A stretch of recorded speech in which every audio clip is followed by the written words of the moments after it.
Good evening, everyone. Welcome to the Torah Lighthouse Project. I'm Avraham Shira, and we are working our way to a new year, the new year of Passover, the new Jewish people, hopefully.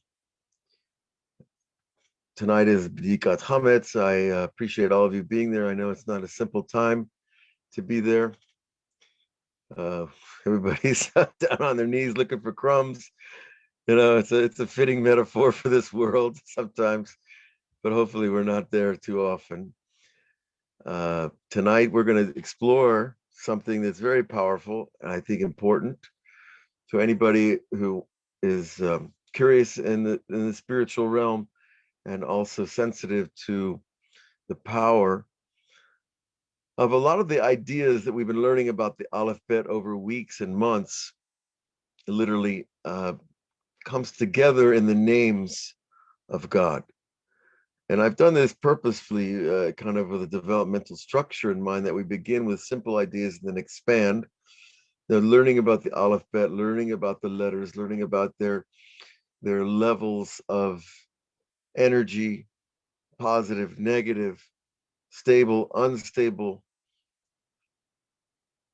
chesed and gevura, mercy and might, and all the different ways that we approach the letters, their anthropomorphic qualities, their shapes, their numbers.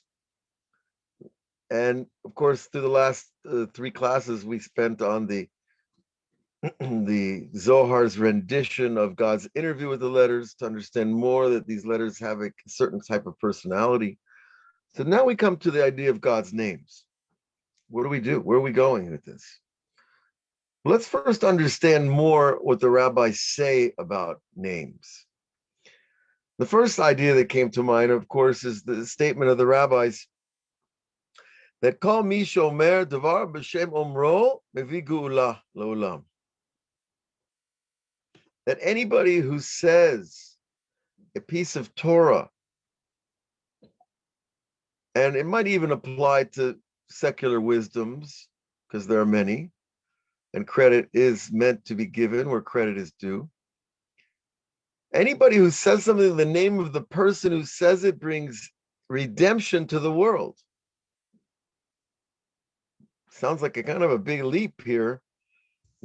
Moses said, Avraham Avinu said, Rabbi Nachman said, Rabbi Shimon said.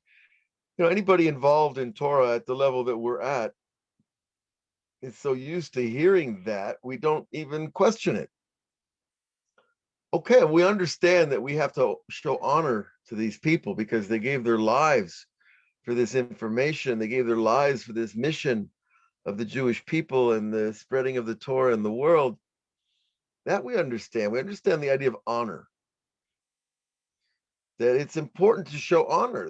The Ten Commandments tells us, honor your father and your mother. It's not, the whole world is kind of, tried to buy into that, Every culture is a little different. But geula, redemption,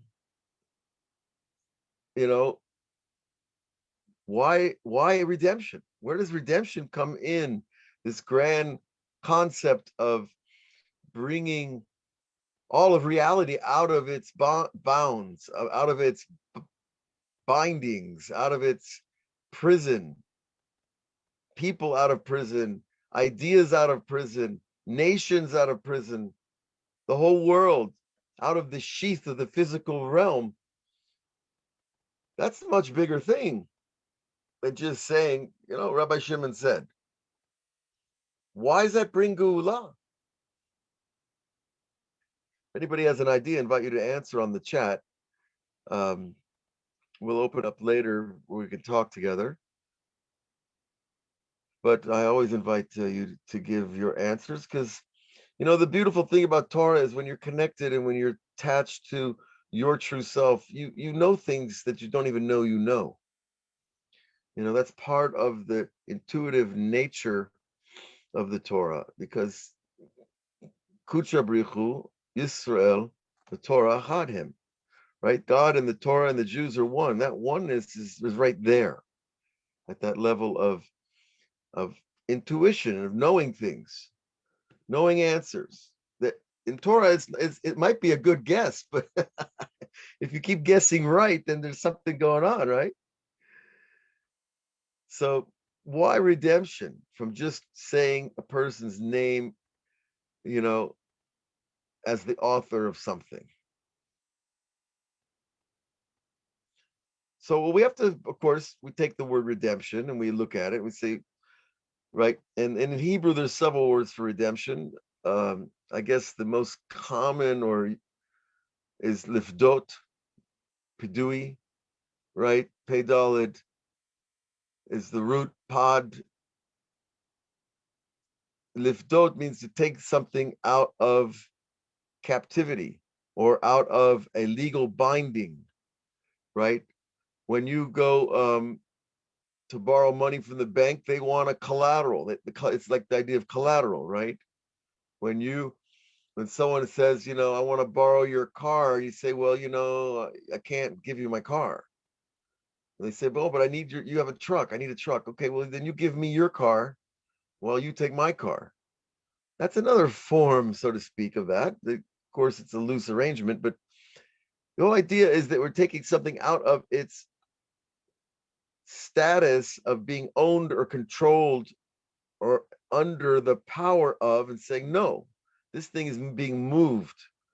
The Jewish people are being moved out of Egypt Saturday night, right?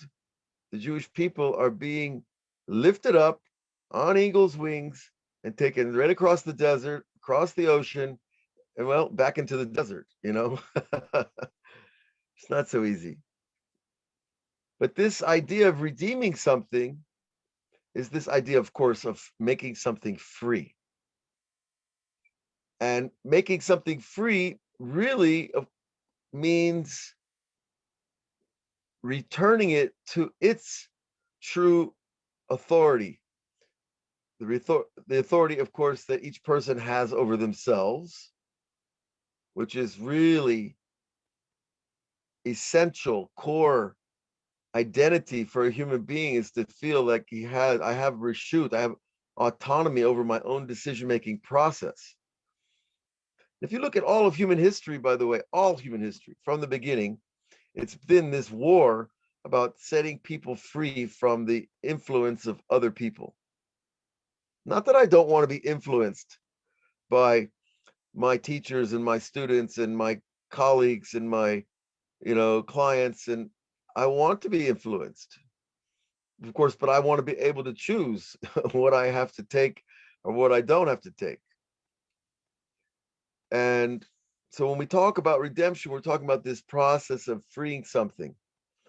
So what are we freeing if I say that we bring redemption by saying somebody's name, that he's the author of this piece of Torah or this other remarkable work of wisdom or beauty? Well, what we're saying, why it's a redemption, because we're taking something out of hiddenness,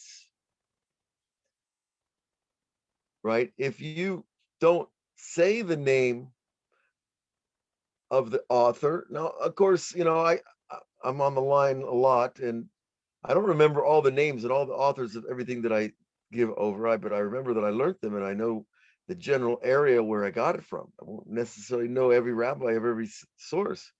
It's a problem, but it's one that we can overcome to a degree.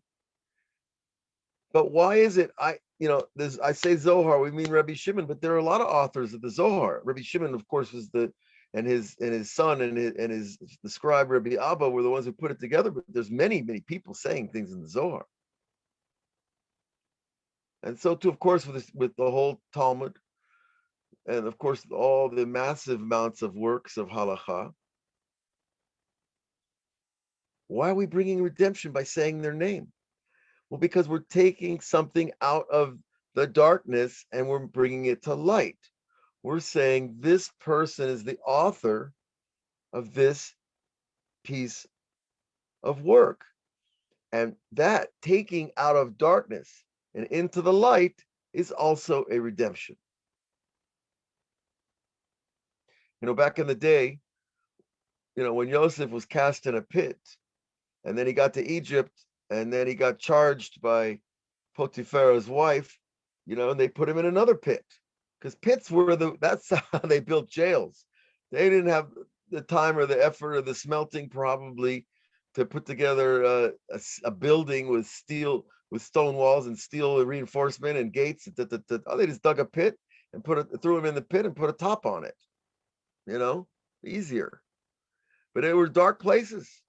So when someone was taken out of the dungeon, taken out of the pit, taken out of the cave, he was literally going from darkness to light. But here we're saying a much bigger thing. We're saying that speaking somebody's name is bringing something out of darkness into light. Okay, for the honor of the Torah, we say this author said this, and this rabbi said this, and this Rav said that. That gives honor to the person. And hopefully we're dealing with people that don't really worry about their personal honor too much. If you made it into the Talmud, or you made it into the Shulchan Aruch, or any of these great books, chances are humility was way ahead of your need to be known. They didn't live in the Facebook generation, where everything's about creating a name and creating personal fame and all this stuff, which is really, in Kabbalah, fame is a klipa. You should know that. Fame is a dangerous thing that we have to really learn how to manage it if you've ever been there at any level. And certainly when it comes to the big levels of being world famous, it's really not something that's very fun. So Rhonda adds something interesting. If they passed away, aren't we raising their neshama when we learn, quote them? That is true. Well, we're going to get to that, Rhonda. Thank you. And that's part of this idea. Because the Talmud goes on to teach us, every time you say a statement of the rabbi from the Talmud, especially because we're dealing with teachers that were at a tremendous level, people that saw the Beit HaMikdash, they were in the Beit HaMikdash, they were, when you go to the Beit HaMikdash, it's not like going to shul, it's not like going to the Shtibelach down the street. You're going to face the Shekhinah in the first temple. You're going to face the divine. You're walking into miracle zone, right? And so it's not like you walk out the same person. Every time you go there, you're impregnated with that light, and your neshama is drawn out and gets bigger and bigger. So think about what a Tana is, or an Amora after. The Amoraim were after the destruction of the second temple, but the first temple, forget it. They had open miracles all the time. So just to give us some perspective of who these people were, and of course, there's other statements about the rabbis that they could do the revival of the dead, and they give examples of Rabbi Zera and Rav after they got drunk on Purim. One killed the other and then brought him back to life. Okay, so we're talking about very special spiritual people, but they say if you say one of their lines, Amar Kiva, Ashrechem Yisrael, right? You remember that song? Well, when you say that, the rabbis say that Rabbi Akiva's lips are murmuring in the grave. Now, Rabbi Akiva's been dead for a little while, What do you mean his lips? Okay, well, we do have a phenomenon where we say that the Tana's body doesn't even rot. It's so soaked in the light of God, it's part of the infinity. It won't rot. It won't go bad, And then, of course, there are many cases, of course, where there are bones in those boxes of the dead, of those great people. But when we're talking about the lips vibrating in the grave, when you say a piece of Mishnah or a piece of Talmud, of course, we're talking about the root soul in heaven. Now, wait a minute. These are like outrageously mystical ideas, folks. Somebody's lips are vibrating in heaven when I'm sitting down here in my little room and saying over some piece of Torah. Now, obviously, our level of attachment to God will impact these teachings, how much they become reality. But on another level, we're talking about that this person was channeling the Shekhinah, the divine presence, when he said what he said that got into the Mishnah. Because Rabbi Yehuda Nasi had Ruach HaKodesh when he put the Mishnah together. So he knew what he was doing, and the Shekhinah was guiding him. See, the Shekhinah can do a lot more than just say fancy things. The Shekhinah also has the organizational talent to know what Masechet goes first, what second, what third, what fourth, why, what Mishnah, what Braita, what all the other Midrashim. We're talking about a phenomenal amount of information.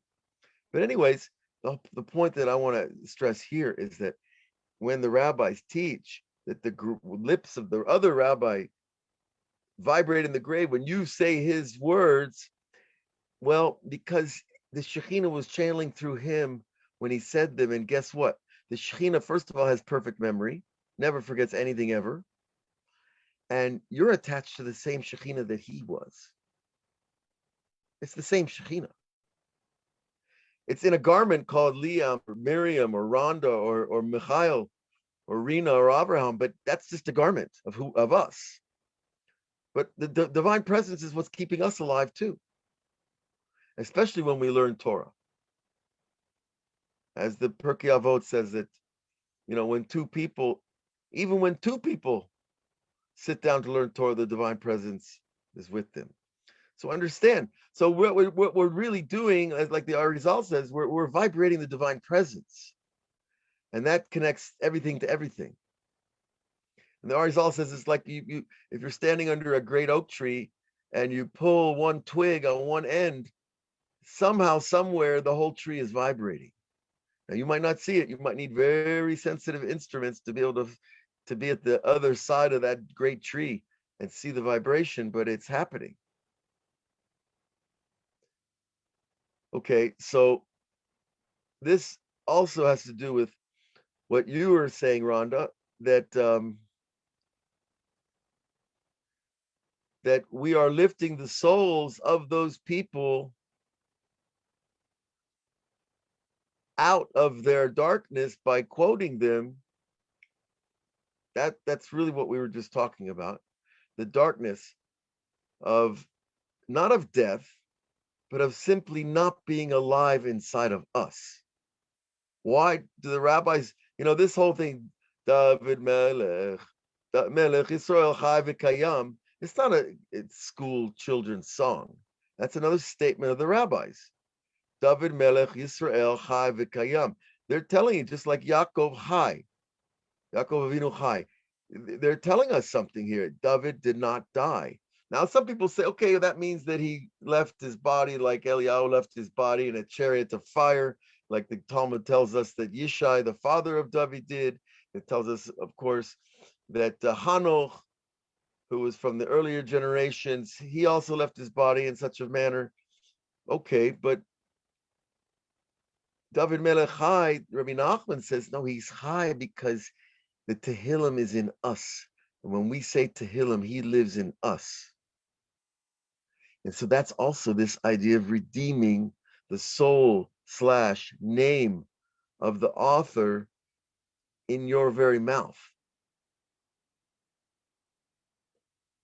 And they're not doing it to be famous. Someone once asked me about this. So it's a kind of a funny take. Especially in modern pop culture, etc. What is it to be famous? Like a guy's got some ego. I'm famous. I just won the Academy Award or whatever award, What's he getting high on? What's the guy getting high on? Think about it. It's funny. He's getting high on somebody else thinking about him. What? That's what I'm getting high on? That this person in his room is watching TV and thinking about me, and that's making me high? I think I'd rather be high on God, I'd rather do a meditation and unify God's name and do some Hisbodedus and learn a Mishnah. That's what I'm getting high on, somebody else thinking about me, but that's exactly what happens when people trip out on fame. So we're not talking about that. Thank God. It's a closed system. That's why it cuts close to Avodah Zorah, strange idol worship, because we're giving power to something that's absurd, you know. Now, the Rebbe also says that there are certain people that need to be famous. That's their job. They have to deal with it. It's part of spreading the Torah, Yagdil Torah v'Yadirah, right? To make the Torah greater, you got to get out in the world. So some people have that job. It's not for everybody. So remember, when we're redeeming a name, it's not about the fame. Rabbi Shimon Bar Yochai doesn't need us to. It's a funny notion. Doesn't need us to say his name because he feels good about himself. You know, I think it's way past that, right? When you spend enough time with the Shekhinah, you're not worried about yourself at all. You barely exist in that sheath, that little thin skin of self that we call personality. Okay. So those are two ideas we just started with, right? Redeeming the name, saying the person's name redeems it because we're taking it out of dark into the light, into awareness. And the idea, of course, of the author's lips vibrating from the statement of all this. But ask yourself, let's bring it all the way down to here, you and me, everyday life. If I say, hi Liat, welcome to Israel. Our friend Liat's in Israel now. What if I just said, hi, hey, you? Hey, you. You? What's that? Does it mean I forgot your name? It could be. It happens. But what happens is the you that's you doesn't get called on by its true essence. It gets called on by an impersonal pronoun called you. Or I don't even know if that's not even a pronoun, is it? I think it is. To go back to my high school books.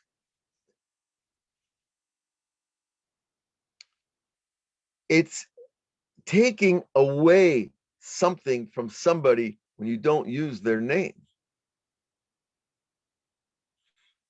Now, a few decades ago, maybe more than a few, I was a bartender in New York City and New Orleans. I was riding around the country, writing poetry. And one of the things they taught me, you want to make good tips? Remember people's names. It sounds a bit self-serving. Well, it is. But look, you're not there all night serving drinks because, you just got nothing else to do. This is how, that's part of the restaurant business. It's not exactly the savory, at least most noble business to work in. But okay, you're making drinks for people. You're trying to make them feel good. They're having a good time. They had a hard day at work. I used to work at Madison Avenue. The advertising industry is a jungle, capital J. People just eating themselves up to get the story, to get the break, to get the line, to get whatever. They come in for a drink. You use their name. They feel, I could see people's bodies relax and feel good because you use their name. And I guarantee you their wallets opened up more. Okay, that's not exactly like I said. It's not L'Shem Shemaim. Doesn't matter.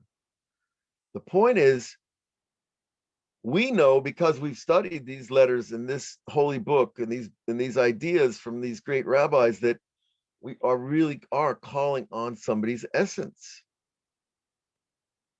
when you use their name. And it's important to do that. And it does show honor. It does show you care. And so, and the rabbis have another teaching. They say that we shouldn't use nicknames. We should use someone's proper name. Come on, Rega, this is not, this is Avramele you're talking to. No, I'm Avraham. That's okay. First of all, I didn't grow up in a Yiddish home, so Avramele doesn't exactly work. But, my middle name was Avrom when I was born. And at a certain point, I shifted to Avi. And then a rabbi said, why do you go by Avi? Go by Avraham, so much stronger. I said, oh, okay. I was like very new in religion, maybe a few months. And but I did feel a change. There's a certain seriousness. No, some people don't like to be serious. If you're an everyday modern, ask Liat, if you're an everyday modern Israeli, these names like Rivka, Rachel, it's like biblical. It's like calling somebody, Methuselah, or, from the Bible. It's old school. Modern people don't like biblical names. It's too dusty, Of course, now I find myself an Orthodox Jew, thank God, and like I like the old-fashioned names because it carries something. And that distinction is not just the difference between Avraham and Avi, right? It's letters, we already learned, it's letters, it's concepts, it's numbers, it's reverberations of the Torah itself. So nicknames are pleasant and they're warm, and we try to show attachment to people and that we care, and that's okay, that's good. But there is a level where, like they used to joke, when mom uses your full name, you're in trouble, right? When your parent calls out the real name, it's to get your attention. Why? Because it rings deeper in the soul. It does get your attention because your attention is not focused. And so you see that when they call your name up, when they call you up to the Torah and they call your name, they want the full name. It's important. As we've talked about before in another class, it must have been 6 months ago, your name is it's your website in heaven. It's your internet site where you're drawing power. Now, with all that said, we've been talking about human beings, human names.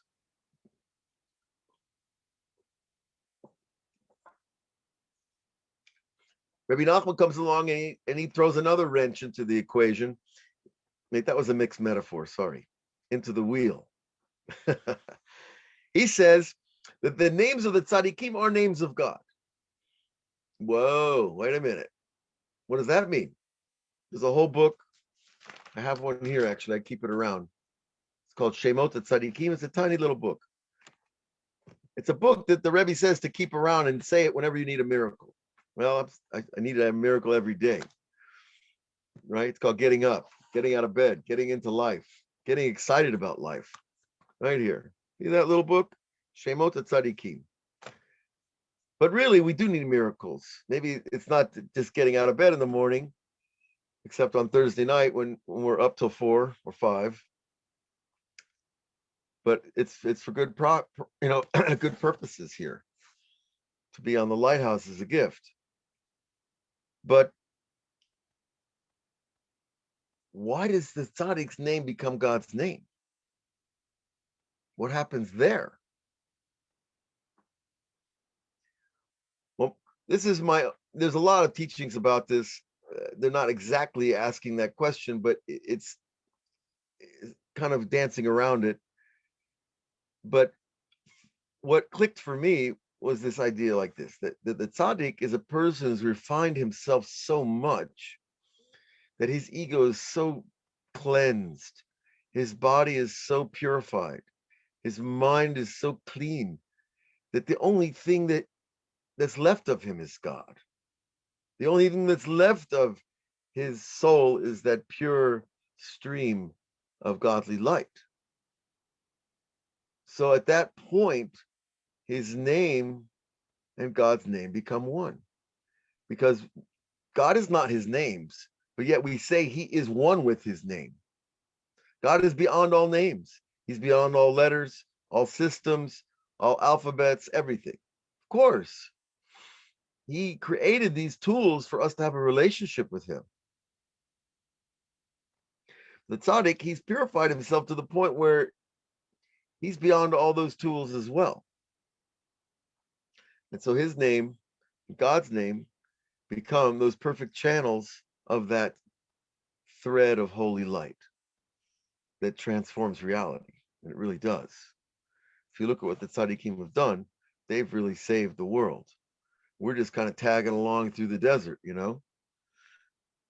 Okay. So that is something that's very important.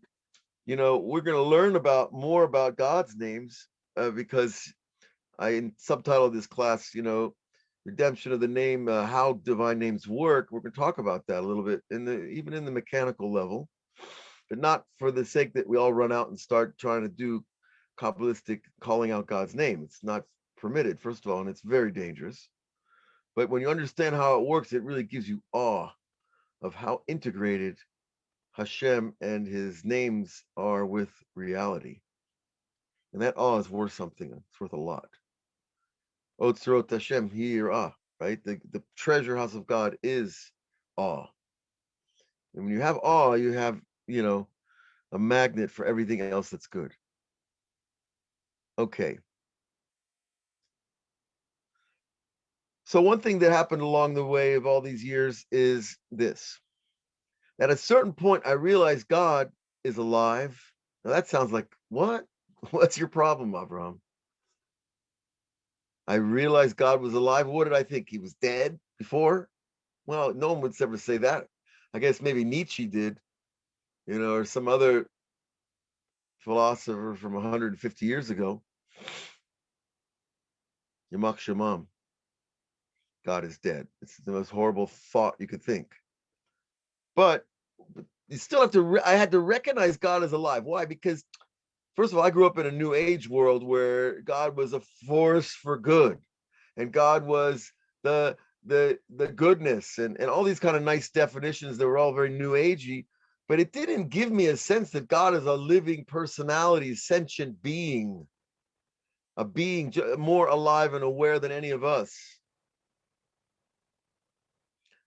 But why that's especially important in our discussion now is, you know, if I see you in the street, Miriam, and I don't even say hi, or I don't call your name, hi Miriam, you know, I appreciate all your your texts, or when you push the button on Facebook, nice. What if I just ignore you? How does that feel? Not too good. Well, if a human being doesn't feel too good, how does God feel when we ignore him? Does God feel anything? Does God feel it when Avraham doesn't say God's Shalom Boker Tov, God, Modeh Ani, Melech Chai V'Kayam? Well, he knows I'm not perfect, and I'm not going to be perfect every day or any day, maybe. But, you know, it's a path. But the point is that God is this sentient being. He feels, he thinks, he knows, just like us, but in a colossal, universal way. So when we're calling on his names, you have to remember you're talking to somebody. It's not somebody human, but it is somebody meta-human, suprahuman, beyond, right, any definition we can give. But he still is a living being with names, just like you and me.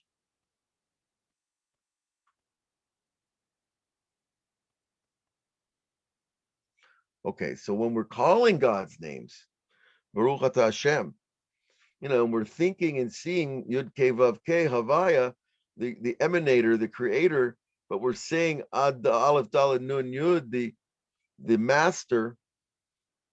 Already we're presenting a little conundrum to our mind, a little bit of a contradiction between seeing one thing and saying another. That's a whole complex mental thing that happens. But when we call up any of God's names, we're calling to his traits, his qualities.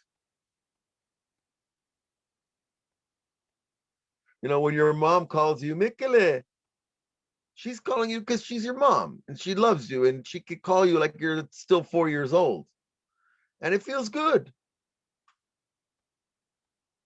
But if you walk downtown to the office and they call you Mikele, you're not going to feel so good. It's different. It's contextual. So too with Hashem. When we call on God's names, it is a different name that's appropriate for every situation. Now, this is where the masters of the Kabbalah, the Arizal and the Ramak, come in and help us out. They arrange the divine names according to the 10 sphirot, according to the 10 traits of the tree, so that each trait has a name. Of course, Tiferet is the name of the power called Tiferet, but it also happens to be, because it's right here in your heart, the center of the tree of life. It's also called Havaya, Yud Kei Vav Kei, and the Brit, Yesod, the foundation, the collective power of all the other powers. That's called Yesod, but it's the name of that power is called Shin Daled Yud Shaddai.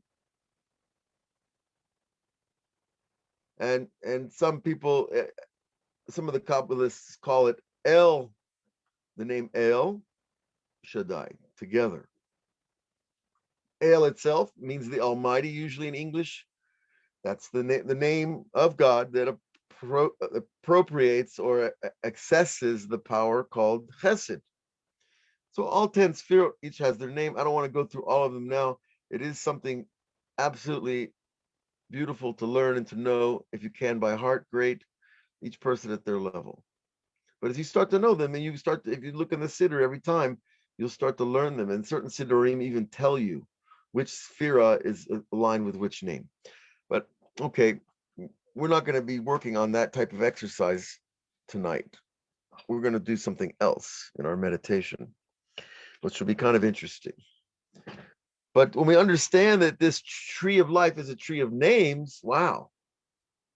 And I'm calling on God from different places and different times and situations, it makes us really see that there is this divine personality at play in the universe. It's just that his traits are infinite and ours are very, very small. Okay. Now, what we do then, if you now figure it out, if you call on God's name, Baruch Atah Hashem, and you make, on Saturday night, you're going to bless the Al Mitzvot Matzah, Achilat Matzah, and Maror, and the blessing on the 4 cups. And what we're doing is actually attempting to call the power of heaven down to earth in that name, in that calling. We are calling power down to the table of your Seder and your Shabbos, and tomorrow morning's coffee as well. Okay. Obviously, our intention is a big part of how much power is drawn, and our purity, and our dedication, and all the things that make up who we are. But we really are transforming the zone we're in. I remember a story I heard from a guy, this is years ago. This guy went to India, like a lot of people do before they discover Torah. A lot of Jews do. And he was in an ashram, one of these spiritual houses where people lived and worked and ate a lot of rice, I guess. And it was Passover night. And all the Jews in the ashram, of course, they decided, okay, we're going to get together and make our own Passover Seder on whatever level they did at this dinner that night, because it was Passover night. Now, of course, it wasn't Passover for all the other Indians and all the other spiritual searchers and seekers that were there.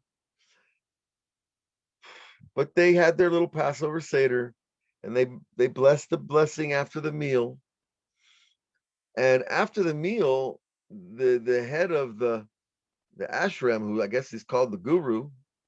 I know the guru word, it's already a funny word for me. It's already been turned into slang, But the leader, the spiritual leader of the group, he called over this fellow and he says, "What were you guys just doing?" He said, "Well, we were blessing Birkat Hamazon, it's the blessing after meals, because tonight was Passover and we thought we wanted to honor that." And so then the Jew asked the guru, "Well, why did you ask me?" He says, "Because when I watch everybody eating, I don't see very much going on. But when you all were eating, and then when you made that prayer, a whole light lifted up off the table.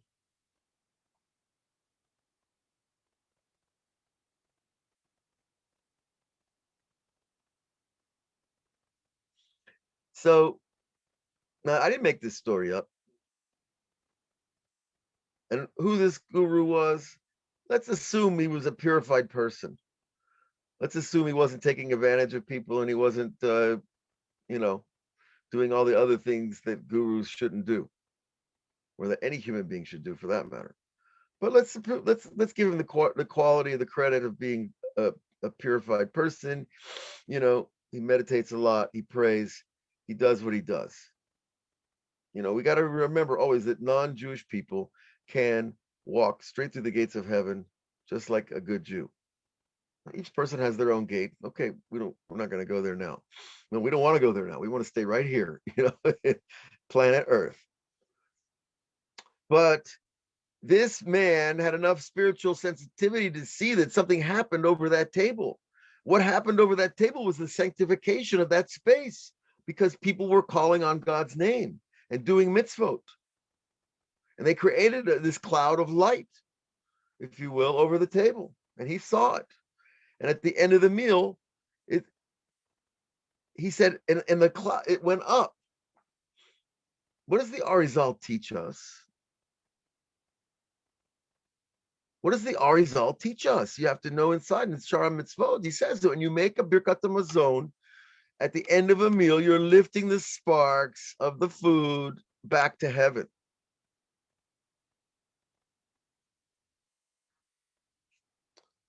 So, folks, what we first have to do is not take what we do for granted. Take it seriously, because it's an amazing tradition. Okay, we're not taking ourselves seriously. Like, I can still tell jokes, we can still laugh and smile and have a good time with our grandkids or our kids, whatever level you're at. But we take the avodah, the spiritual avodah, seriously, because it really does have power and impact. And you know what? If we don't believe it, we'll have much less power and impact. Because emunah, faith, is the switch that turns the whole thing on. And if this, when I first heard that story, I almost wept, because, look, this guru, he doesn't say Shema, he doesn't put on tefillin, he doesn't eat kosher. Well, he probably does, just b'diavad, but it's not the same, right? And he has a spiritual insight to see the light that Jews create from their meal. So that was like something like, wow, I want to work for that.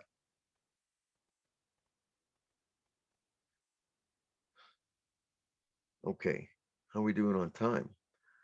We are there. We are in time.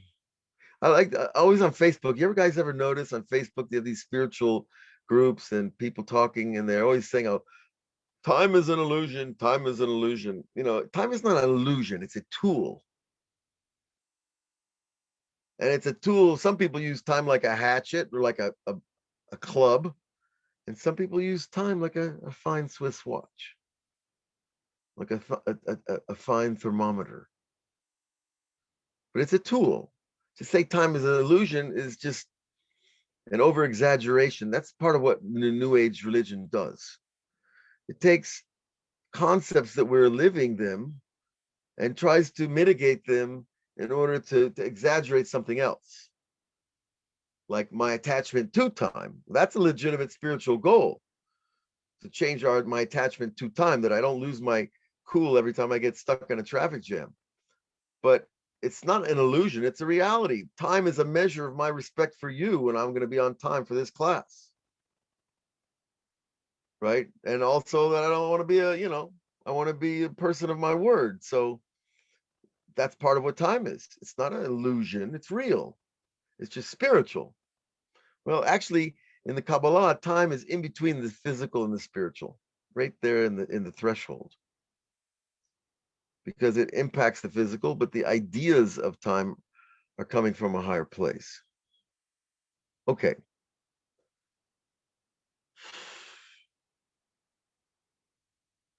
So we've talked about the names of Hashem and the tree and the pulling that power from heaven, and how, why Birkat Hamazon and blessings on food are so important.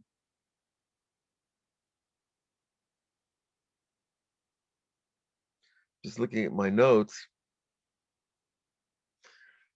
Rabbi Chaim Vital in the Shara Kedusha says how awesome it is.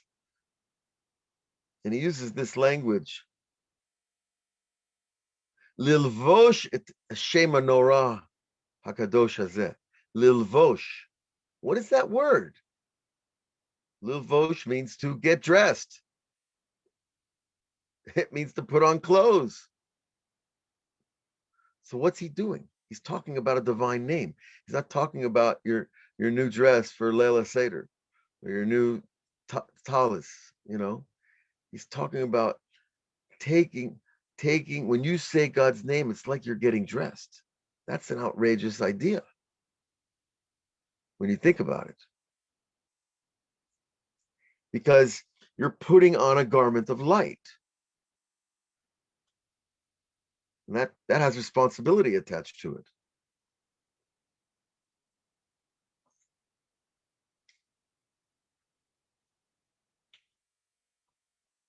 So all of these ideas that we've been speaking about, I think they help us in our service. They help us in the everydayness of Torah, that it's really not every day. And of course, we're not going to reach these high levels, every blessing and every mitzvah and every davening. That's not realistic right now. And it shouldn't be in our mind as a goal, I don't think. Personally, I think it's a setup to think, oh, I have to get to this level where every single thing I do is perfect. That's just, perfectionism is a disease. It's not a, the goal is excellence. Perfection is God's. That's his realm. Let God be perfect and let's just be as good as we can be. But when we have these ideas together in our hearts, when we approach the mitzvah,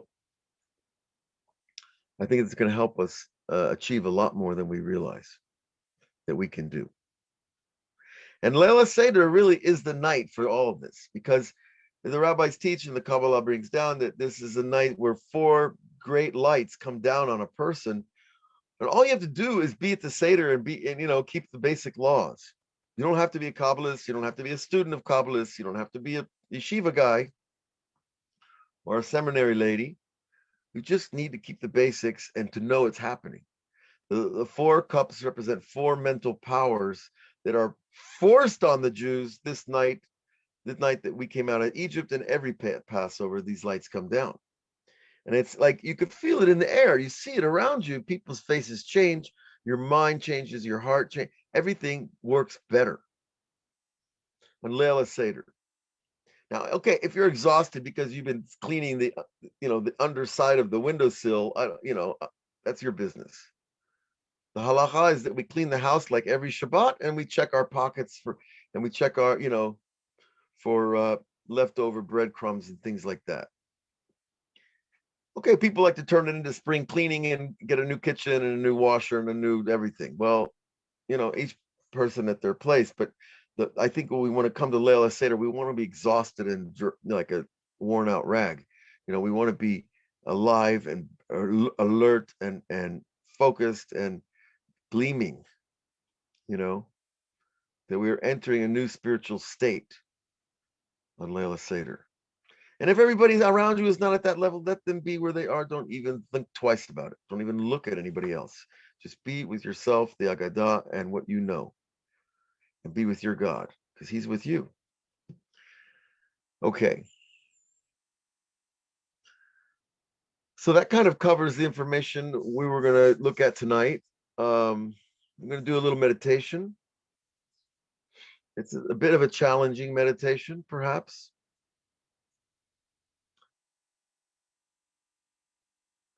And but usually we take a little break here, a couple minutes. Anybody needs to do what they need to do, and make sure your phones are off, and the your door is triple latched, with chains. And I'm just kidding. It's not even funny anymore, right? Um, but let's take a short break, and then we will come back to do our meditation and talk about that.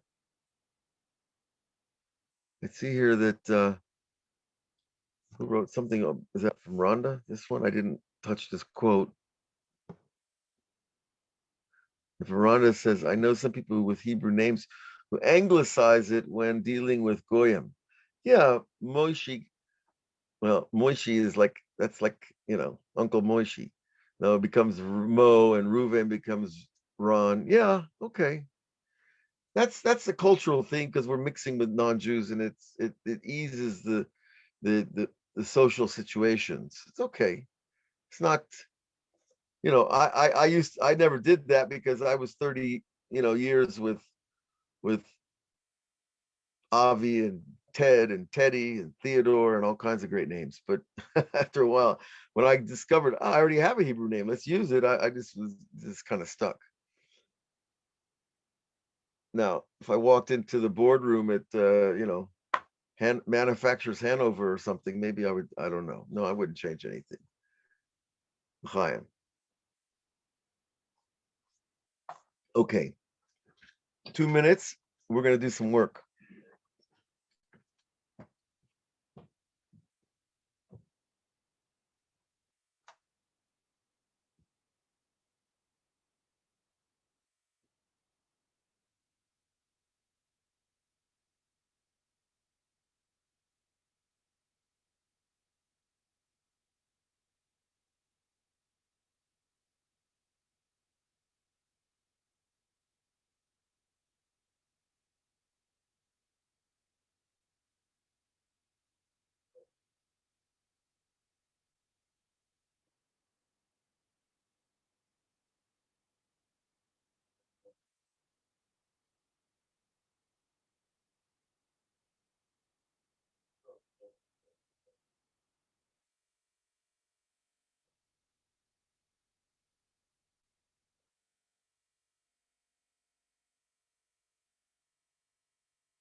Okay.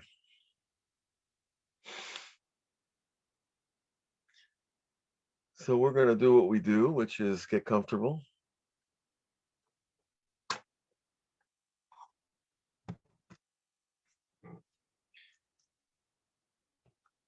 And we want to, as I said, make sure we don't have any distractions.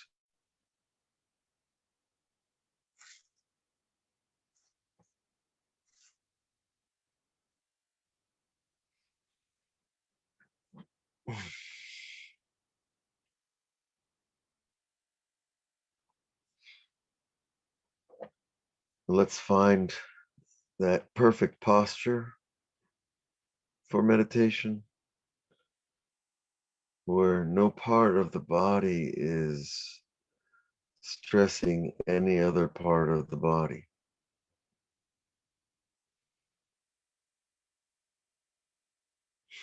Begin to breathe through our nose. You know, our bodies are made so perfectly that, you know, we're supposed to get along with ourselves, that all the parts fall into place, all the bones and the muscles and the nerves, all the conduits of energy. Just let them fall into place.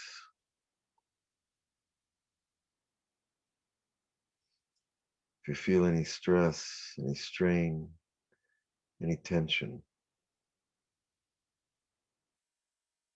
feel it, be with it. Allow your mind to embrace it.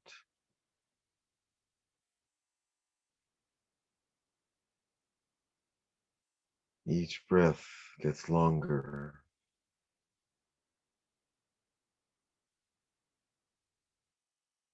deeper.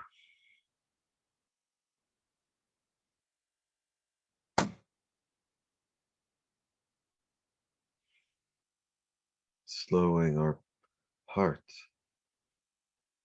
the pace of our pulse, the pace of our thinking.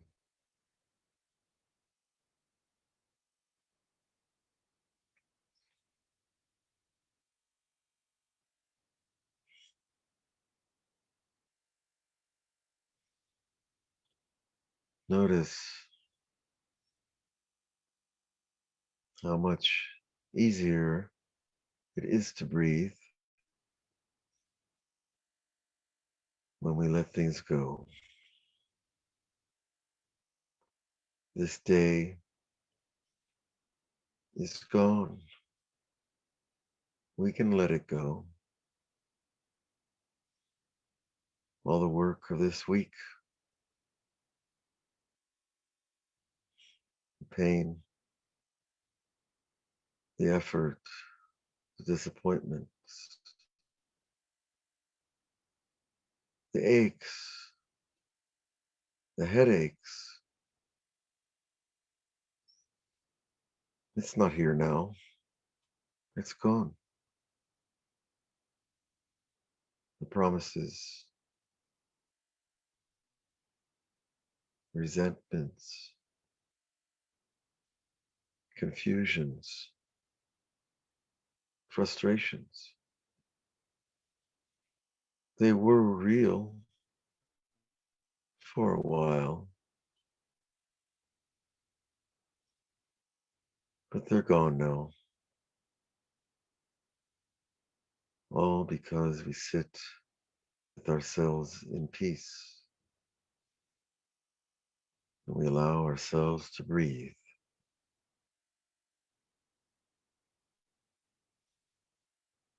But you know, ourselves, which we can call our souls, have massive memory. They know so much. They've recorded so much.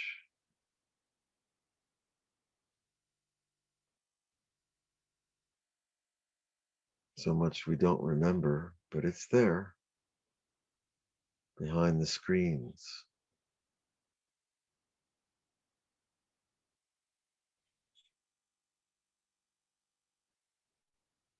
Behind the deep screens of time. None of us were who we are today. We were the same souls, but as we travel backward in memory, we travel also backward in time.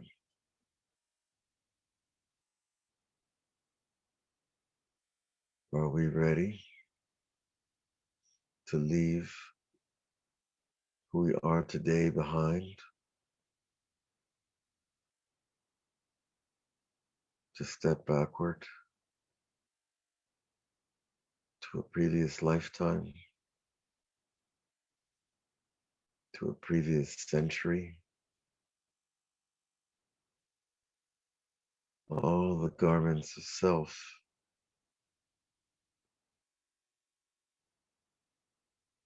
fall away like a loose shirt, like a comfortable robe.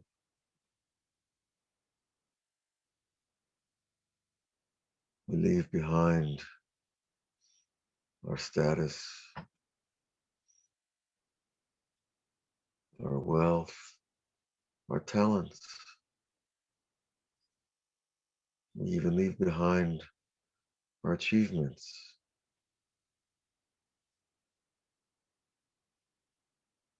We even leave behind our names.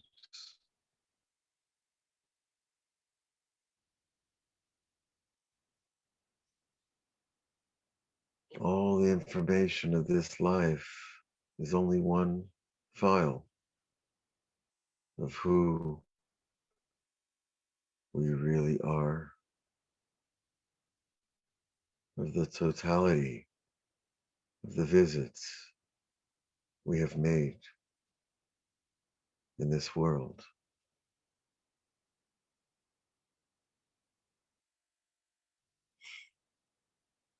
It is awesome to think of.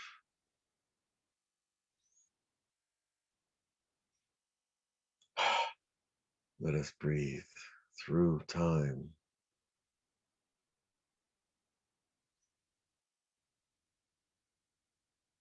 Feel what you must feel. Perhaps we have fear of leaving all who we are behind. Perhaps we have regrets.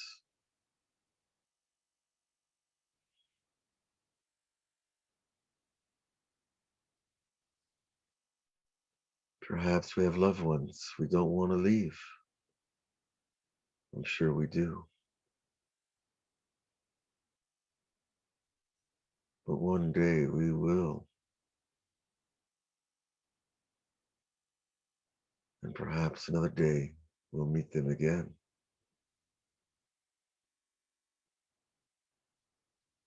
And you will meet other souls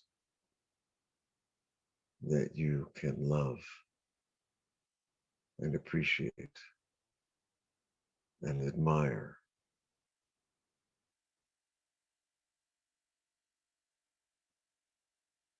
Continue breathing deeply.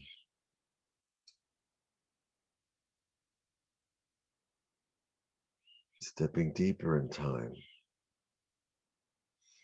You're no longer American. There was a time when there was no America. There was no American. There was no Canadian. There was no Mexican.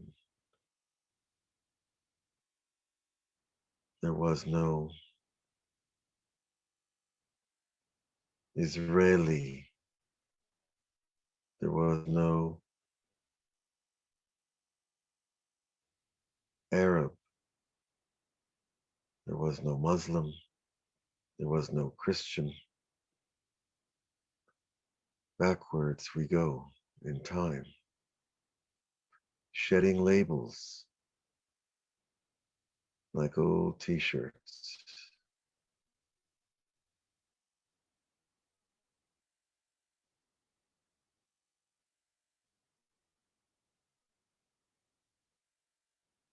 Even back,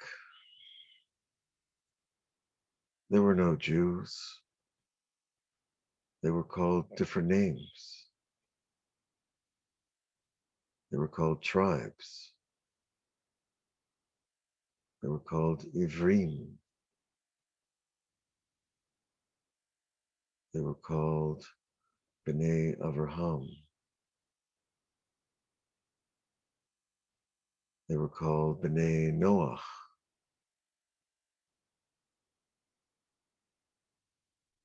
They had a name, and they would lose their names as they moved forward in time.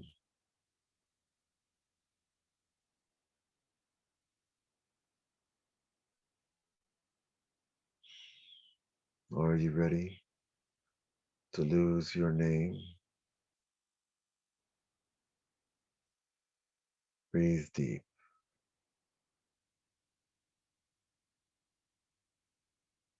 Breathe really gently and deeply, and exhale all that we know. It's gone. In this moment, the millions, perhaps billions of pieces of information that make up your life, they're gone. Even your name. I am no longer Avraham. You are no longer Rhonda, Liat, Carmen, Mikhail. Those are just garments of sound attached to something more divine, more purified,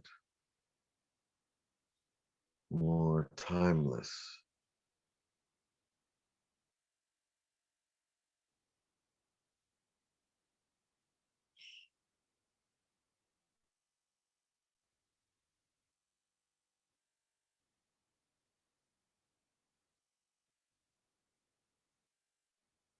For a moment, without a name,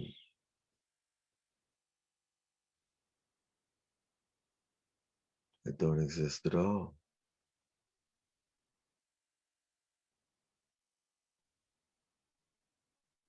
I, the I that I call myself, has no place to go without a name.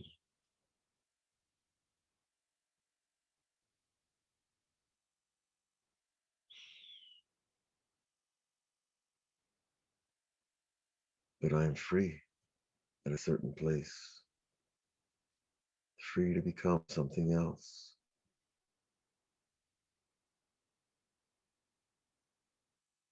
free to enter the sea, to cross the sea on dry land,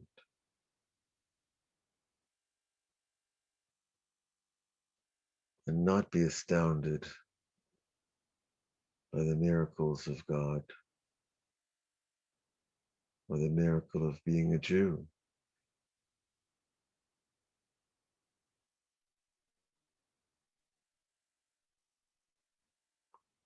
To be astounded at the miracle of being,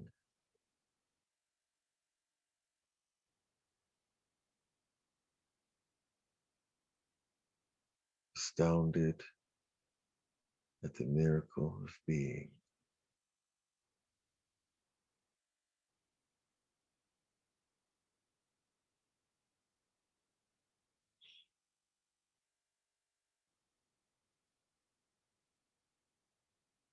At that place, I can walk through the desert without water, without food,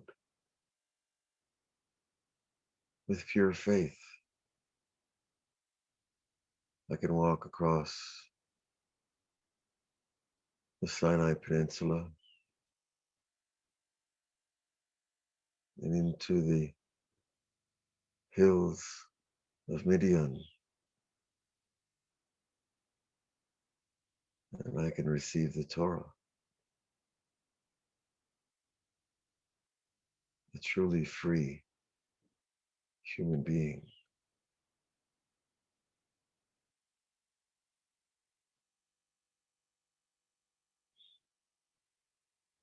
But I must make sure I'm not fooling myself. Egypt is right behind us.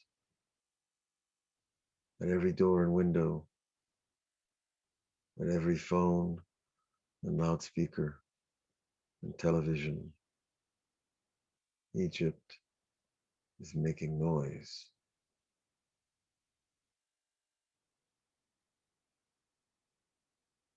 But it doesn't speak to me. I don't hear it. It has nothing to say.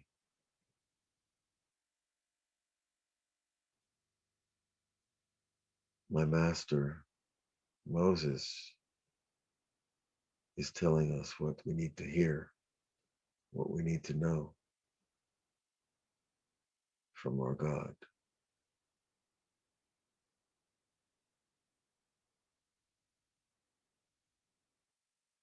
Continue breathing.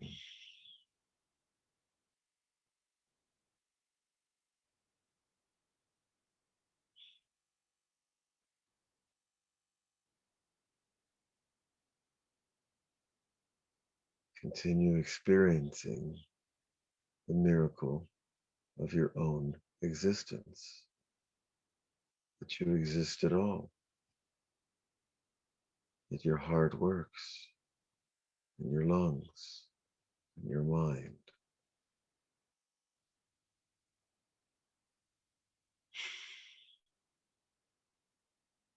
Dare I call my life a miracle? Do I need proof? Do I need fantastic stories?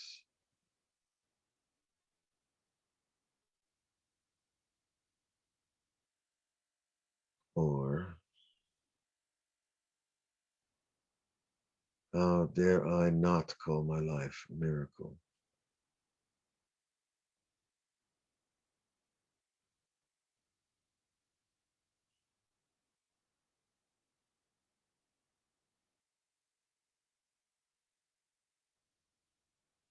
Let us be there.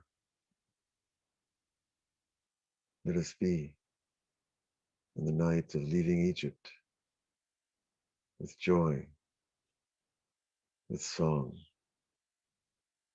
with music, with praise, with exultation, not in our victory, but in God's victory.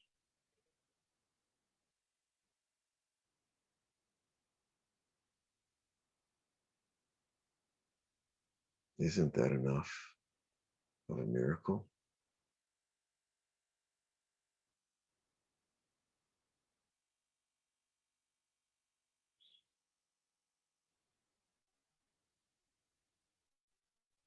Tonight we prepare,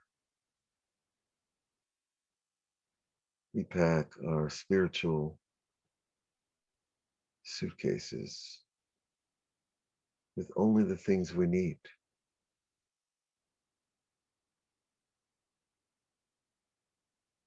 We don't need to bring the entire house from Egypt,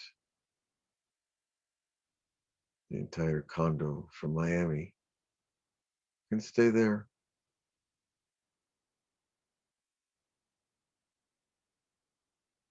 Or from LA or New York or Sydney or Mexico City. There is much we can leave behind.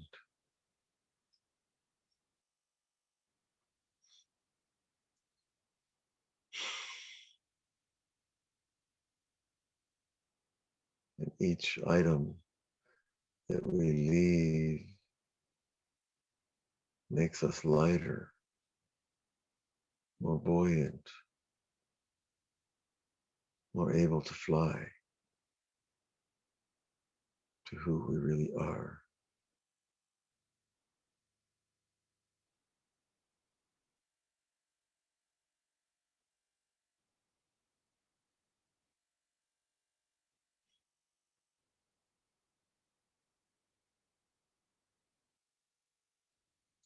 Yes, let us fly. as light as we were before we entered these bodies.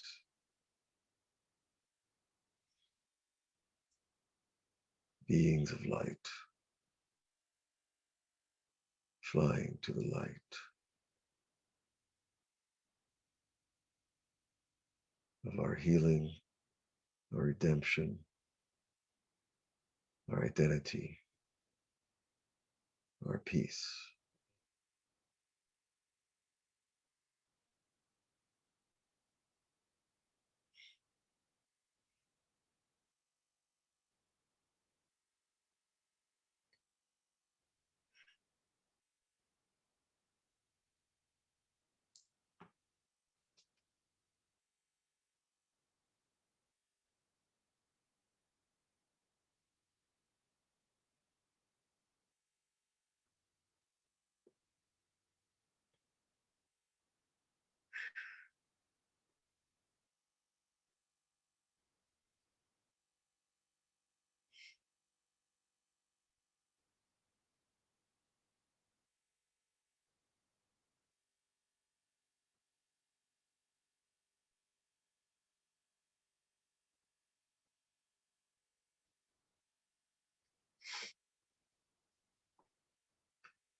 Okay.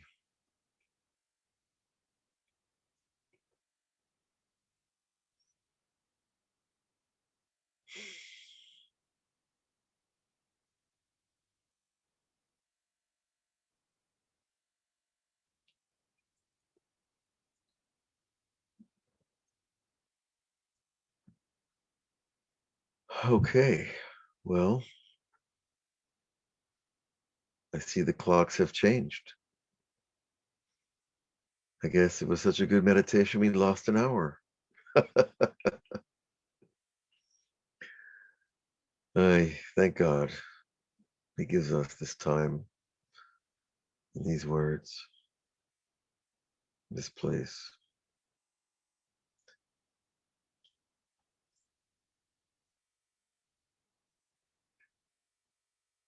But everyone should have a wonderful Pesach.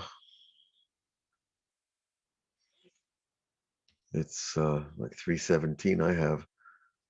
If you have a question, something important, something burning, something that will help you, I'll be happy to answer it the next moment or so. I know that Rabbi Michael has to keep the show going. So if not,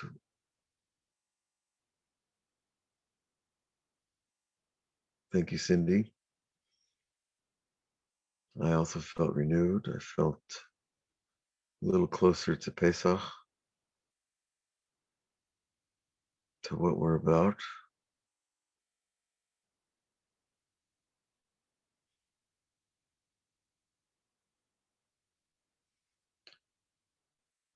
And we will look forward to seeing you in Chol Hamoed next week.